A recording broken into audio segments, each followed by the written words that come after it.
Okay, y'all, let's break down Mark chapter 2. What is Mark chapter 2 about? Let's get my stuff together first. No. Boom. Okay. Chapter context. In Mark chapter 1, Jesus was baptized by John the Baptist, then led into the wilderness by the Holy Spirit, where he was tempted by Satan. He also taught and healed in Capernaum and throughout Galilee in chapter 2, throughout Galilee, period. In chapter 2, having returned to Capernaum, Jesus displayed authority over the four particular areas: the forgiveness of sins, social traditions, extra biblical religious traditions, and the Sabbath.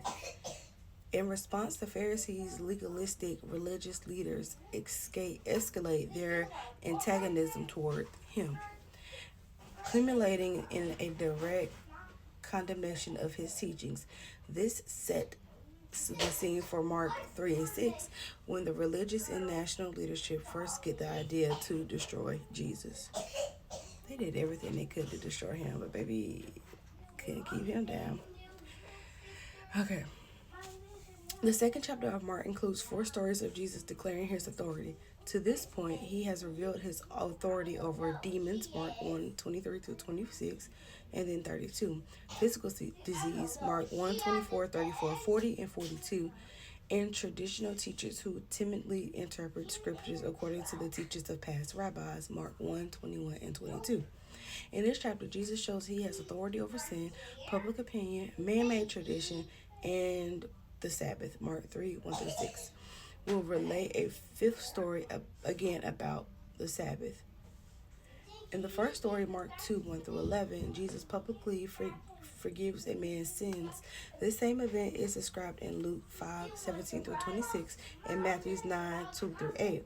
A paralyzed man is lowered through the roof of a house where Jesus is teaching. Instead of healing him immediately, Jesus declared that his and his friends' faith have resulted in God forgiving his sins. Oh, that's so good. The scribes, biblical scholars, and the Pharisees' sect are horrified. They accuse Jesus of blasphemy in their first such charge in the Gospel of Mark. In order to validate his assertion that he does have authority to forgive sins, Jesus heals the paralyzed man as well. That's so good. By calling someone the public would have labeled a crook to be his disciple, Jesus shows love and precedence over popular opinion, Mark 2 13 through 17. Thus far, Jesus has only commissioned Peter, Andrew, James, and John to be his disciples, Mark 1 6 through 16. While walking by the sea, he finds a tax collector, Levi, and called Matthew, and invites him as well. This incident is also captured in Matthew 9 through 13, and in Luke 5 27 and 32. We're finna get to that in a few days. The tax collectors were considered disgraceful in the eyes of Jews. Not only did they work for the Roman occupiers, they often cheated their countrymen. But Jesus not only calls Levi to be his disciples, he eats at Levi's house with other tax collectors and sinners. The scribes, who would never share a meal with such people for fear of becoming unclean, questions Jesus' motives. Jesus responds with the famous, "Those who are well will have no need for a physician, but those who are sick I came not to call the righteous, but the sinners." Mark 2:17. And we all know Jesus hung out with the sinners and the tax collectors. What was the point of hanging out with perfect people? They didn't need him, you know? And nobody was perfect, so you know what I'm trying to say. In the third argument with the scribes, this time about fasting, Jesus shows his authority over man-made tradition, Mark 2 18 through 22.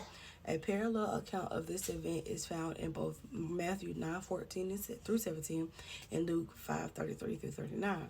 The Old Testament presumably dictates only one fast, Yom Kippur.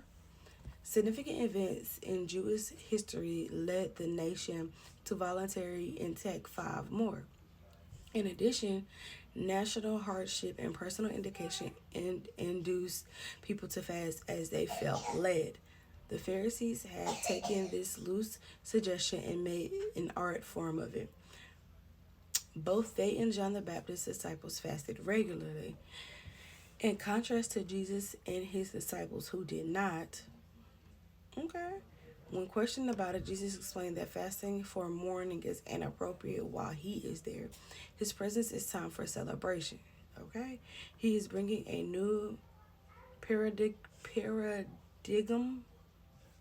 of worshiping God, which is inconsistent with some of the old man-made ceremonies. To this day, although Christians agree Jesus had authority over the Sabbath, they differ in opinions over what that means for us. While walking through a field on the Sabbath, Jesus' disciples picked heads of grain and eat them. Mark 2:23-28. The same story is told in Matthew chapter 12, verse 1-8, and Luke 6, 1-5. The Pharisees accused them of breaking the Sabbath law and expressed in both Leviticus 25, 1-7, which prohibited working in the fields, and their own extended 39-part edition. I'm serious about that. Instead of quibbling about the minutiae of the law, Jesus merely asserts the ceremonial law must submit that he who wrote it. He also teaches that the point of the ceremonial law is to bring people closer to God, not create an unbearable hardship.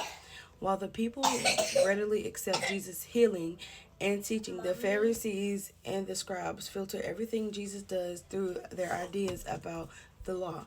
Jesus, however, shows that his identity... Go around. Jesus, however, shows that his identity gives him a different perspective than their hidebound writings and rules could even fathom. His priority is to love God and others and he has the authority to do so. The slow revealing of Jesus' agenda results in increasing antagonism from the Pharisees. It begins with amazement, Mark 1-127, transitions to evil thoughts, Mark 2:6-7, Matthew 9:3-4, and escalates to subtle attacks on the disciples, Mark 2:16-24, and a stakeout, Mark 3:1-2. Before long, it will reach the apex, an active attempt to destroy Jesus, Mark 3:6. So let's try to get this down in 2 minutes. So the breakdown part 2. Mark chapter 2 reveals Jesus' authority to forgive sins and heal the sick, demonstrating a healing of the paralytic man, whose friend's faith secured his healing. The chapter also introduces a key conflict between Jesus and religious leaders over his actions and teachings, including associated with sinners and his controversial views on keeping the Sabbath, as asserting that the Sabbath was made for humans. Jesus' authority over sin, the healing of the paralytic man. Jesus declares the paralytic man's sins are forgiven. The scribes accuse him of blasphemy. To prove his divine authority, Jesus performs a physical miracle, healing the man and telling him to walk. This demonstrates that Jesus has the power to forgive sins and a power reserved for God alone. Jesus' call to discipleship, calling Levi. Jesus called Levi, a tax collector, to be one of his disciples. This action is significant because tax collectors were considered disreputable sinners by many, showing Jesus' compassion and willingness to associate with those on the fringes of society. Jesus and religious observances. The Sabbath controversy. The chapter addresses the questions of why Jesus' disciples did not observe the Sabbath traditions as strictly as the Pharisees expect. Jesus responds by teaching that the Sabbath was created for men's benefit, not the other way around, and that he, as the Lord of the Sabbath, has the authority to make decisions regarding its observance. Themes of the chapter. 1. Faith. The story of the paralytic man emphasizes the importance of faith, both the faith of the friends who brought him to Jesus and the faith of the man himself. 2. Conflict. Mark 2 introduces the main conflict between Jesus and the religious leaders, a conflict that would escalate and ultimately lead to Jesus' crucifixion. 3. Jesus' authority. The chapter clearly establishes Jesus' authority over various aspects of life, including sickness, sins, and the law. That's all I got for chapter 2. I'll see you guys later. Bye.